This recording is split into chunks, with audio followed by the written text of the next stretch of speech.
Hello, guys. Welcome to my new channel where I tell stories. And sometimes some of my friends will come. I'm not going to say their name because I don't want to be online because, there's some creeps out there. So, anyway, today we're going to be telling a story about a weird kid who we'll fake name Joseph. And like or subscribe, or your mom will get hit by a bus. Yes, that is right.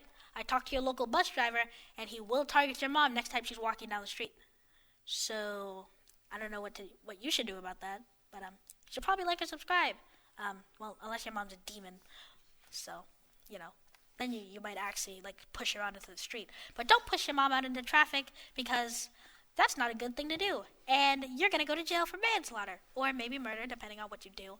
Now, okay, I'm getting off topic. Let's start. So there was a kid in our neighborhood named Joseph. And now I was in sixth grade when I met him, and and he was in fifth. And before I met him, a kid Nick would always. He was. How do I explain this? He's still one of my good friends, but he's not exactly Stephen Hawking, to put it the nice way. Gullible. Yeah. So he would always So he was nice, and he wanted to be friends with Joseph.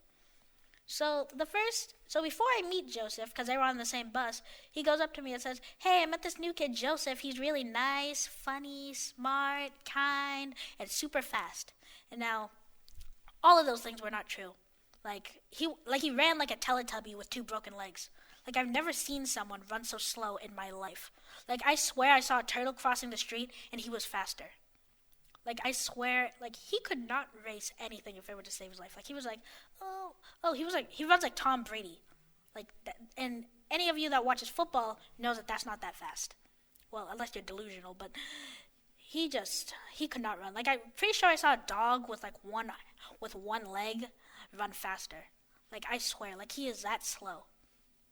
And then one day, and then the first time I meet him, I'm expecting some nice kid, but then I meet some short elf.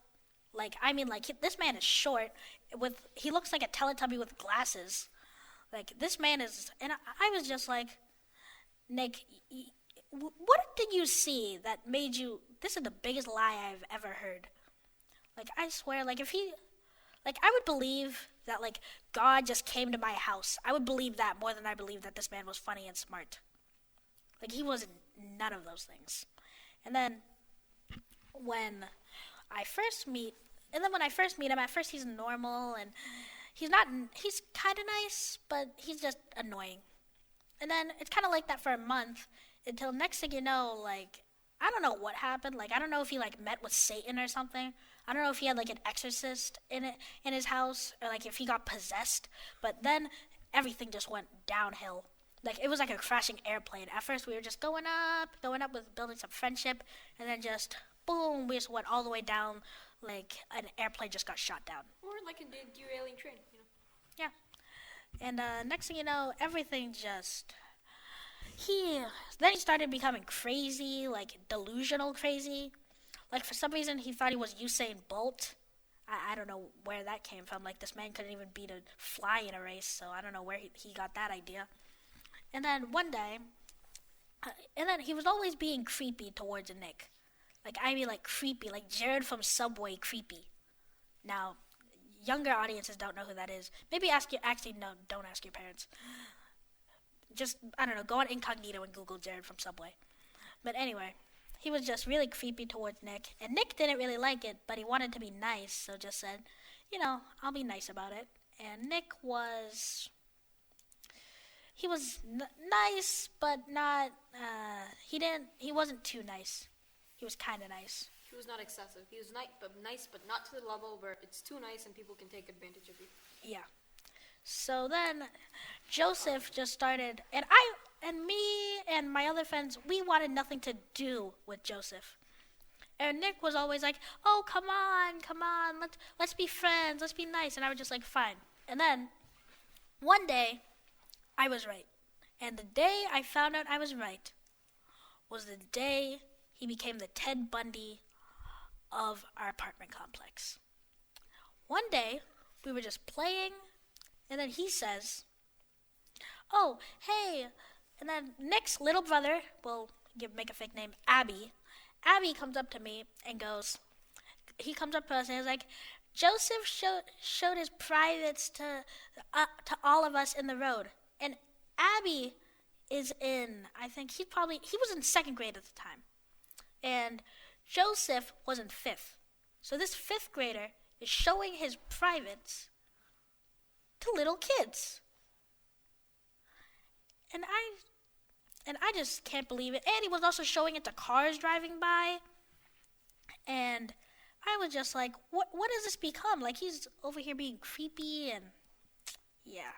And then that's when Nick kind of realized, I might have to distance myself. But this kid was so delusional that he thought that we just still wanted to be his friends. Like, we could tell him, hey, I hate you, leave us alone. And he'd still be like, oh yeah, so want to go to the mall on Tuesday? And then it was just a whole nightmare. And then after we tell him, leave us alone, he's like, no, I don't want to. And we're like, it's not a choice. Leave us alone. And he would always be like, no, I'm not going to leave you alone because I'm a baby piece of garbage. And, that was a little rude. And he's probably watching this video, so sorry, Joseph. Anyway, and then after we kind of started to separate myself from him, that's when he became violent. He always started, threatening me and Nick, and he always wanted to he was like, oh, let's be friends, let's play football. And then the absolutely last straw came a few months ago when we met a new kid, Adam. And Adam, he was actually really nice, and we're still friends to this day. We'll need a story time about him because he's. But then Adam and I are playing football, and some other kids like Nick and other kids were playing football, and then next thing you know, Joseph just spits on Adam, and he was spitting all over the place. He was like a sprinkler. He was just of spit. It was gross. And then that's when we were like, yeah, we need to leave this kid alone. So we did. And then he kind of stopped coming outside for a few months. And then he's gotten better, but he's still a little unhinged. And that's kind of the end of the story for today. And hope you enjoyed. Like and subscribe, or your mom's going to get hit by a bus. I just talked to the bus driver. He's waiting on your street, so keep your mom inside or like and subscribe. Okay, see you later.